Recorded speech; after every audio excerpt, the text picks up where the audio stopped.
30 ans pour que Doutch réponde de ses crimes. Du temps de Pol Pot, l'homme dirigeait le centre de détention S21, un ancien lycée de la capitale cambodgienne transformé en camp de la mort. 16 000 ennemis du régime y ont été éliminés entre 1975 et 1979. L'ancien Khmer Rouge, accusé de crimes de guerre et de crimes contre l'humanité, est décrit comme un tortionnaire enthousiaste, zélé et efficace.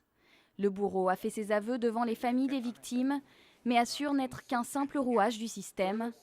Pour le journaliste Bruno Carrette, juger Doutch, c'est déjà briser un tabou pour les Cambodgiens. C'est un premier pas qui est satisfaisant dans la mesure où il n'y a plus de déni de ce qui s'est passé au Cambodge. Il y a une reconnaissance des victimes.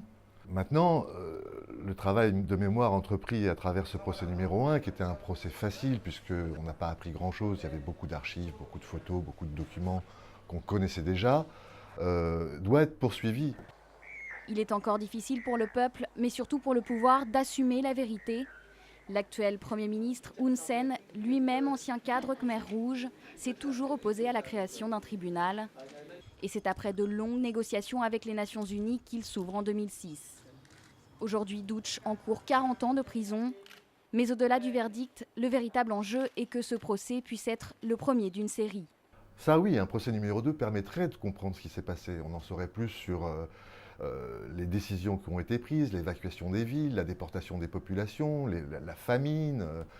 Là, on en connaîtra plus sur les mécanismes du pouvoir, la transmission des ordres et sur les décisions politiques qui ont été prises. Quel était le projet des Khmer Rouges? Quelle société voulaient-ils construire?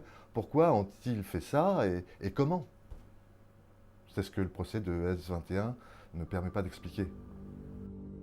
Car Doutch est le seul Khmer Rouge aujourd'hui détenu à avoir été jugé.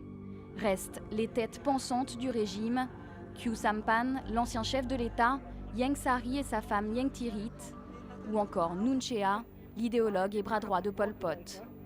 Les 4 dirigeants poursuivis pour génocide attendent toujours leur procès prévu en principe en 2011. Un procès capital en mémoire des 1 700 000 personnes disparues sous la terreur.